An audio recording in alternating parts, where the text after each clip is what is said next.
Hi అండి, అందరికీ good morning. అందరూ ఎలా ఉన్నారు? బాగున్నారా? ఇవాల్టి వీడియో ఏంటి అంటే పచ్చి రొయ్యలు కోడిగుడ్డు కూర అయితే తయారు చేశానండి. మీ అందరికీ నచ్చుతుందని అనుకుంటున్నాను. ఇది వైజాగ్లో చాలా స్పెషల్గా తయారు చేసుకుంటారు. అయితే ఫస్ట్ మనం బాండీలో ఆయిల్ హీట్ చేసుకొని ఈ పసుపు ఉప్పు అనేది ఎందుకంటే యాడ్ చేసుకుంటాం. గుడ్లు అయితే ఈ బాండీకి అంటుకుపోతాయి. అంటుకోకుండా ఫస్ట్ ఉప్పు పసుపు వేసి కొంచెం ఆయిల్లో బాగా ఇది అయిన తర్వాత మనం గుడ్లు చక్కగా ఉడకపెట్టేసుకొని ఇలా తీసేసిన తర్వాత చిన్న చిన్న ఘాట్లు పెట్టుకొని బాగా వేపుకోవాలండి. చూడండి, ఈ విధంగా అయితే వేపుకోవచ్చు. ఒకటి ఒకటి కాకుండా అన్ని గుడ్లు వేసుకున్నా కూడా మనకి ఏమాత్రం కూడా అంటవన్నమాట. సో ఈ విధంగా అయితే చక్కగా ఉప్పు పసుపు వేసుకొని యాడ్ చేసుకోవాలి. అవి బాగా ఫ్రై అయిన తర్వాత మనం ఇందులో రొయ్యలు డైరెక్ట్గా వేసేసుకోకుండా చక్కగా బాగా నీట్గా కడిగేసుకొని కొంచెం కారం ఉప్పు దీంతో వేసి కారం పట్టేలాగా కలుపుకొని మ్యారినేట్ చేసుకోవాలన్నమాట. నేనైతే ఈ విధంగా చేసుకుంటానండి. ఈ రొయ్యలకు అనేది కొంచెం కారం బాగా పట్టేస్తుంది.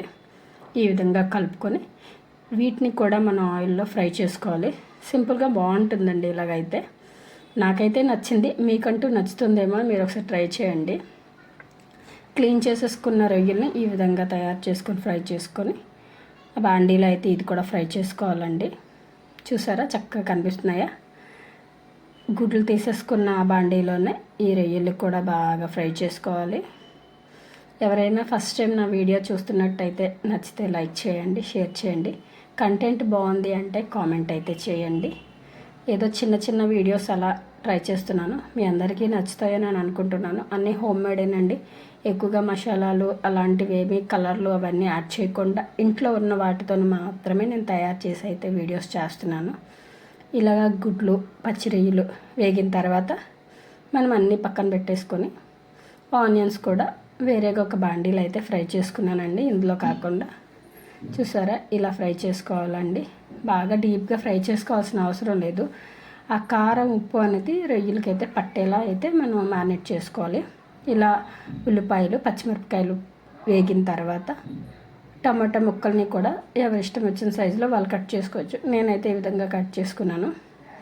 కొంచెం బాగా ఫ్రై అవుతున్నాయి అన్నప్పుడు చేసేసి ఇవన్నీ వేపేసుకున్న కోడిగుడ్లు పచ్చి రొయ్యలు అన్నీ వేసి ఆ ఉల్లిపాయలో కలిపేసిన తర్వాత సరిపడేటట్టు కారం యాడ్ చేసుకుని ఆల్రెడీ రొయ్యల్లో వేసాను. ఇంకా కావాల్సినంత వేసుకొని ఈ విధంగా కలిపేసుకొని సరిపడేటట్టు వాటర్ అయితే యాడ్ చేసుకొని ఈ విధంగా అయితే పచ్చి రొయ్యలు కోడిగుడ్డు గ్రేవీ కర్రీ అయితే నేను ఇలా తయారు చేసుకుంటున్నానండి. మీ అందరికీ ఈ వీడియో నచ్చాలని వేడుకుంటున్నాను. చూసారా బాగుందా? చక్కగా గ్రేవీ అయితే దగ్గరగా ఎగురుతుందండి. ఇలా అయింది. తర్వాత మనం కొత్తిమీర అవన్నీ కట్ చేసుకొని పక్కన పెట్టుకొని చక్కగా గార్నిష్ చేసుకొని మనం దించే ముందు ఇవన్నీ వేసుకొని దించేసుకొని ప్లేట్లో సర్వ్ చేసుకొని తినేస్తే అయిపోయింది. ఓకే అండి, చూడండి మీ అందరికీ నచ్చిందా? ఇటువంటి చిన్న చిన్న వీడియోస్ని మీరు అందరూ ఎంకరేజ్ చేస్తే మా ఛానల్ కూడా డెవలప్ అవుతుందని మీ అందరినీ అడిగి వేడుకుంటున్నాను. నా ఛానల్ ఏమో తక్కువగా ఉన్నారు సబ్స్క్రైబ్స్. మీ అందరికీ నా కంటెంట్ నచ్చితే తప్పకుండా సబ్స్క్రైబ్ చేసుకోండి, లైక్ చేయండి. కంటెంట్ బాగుంది అని అనిపిస్తేనే కామెంట్ అయితే చేయండి. బాగుందా ఫ్రెండ్స్?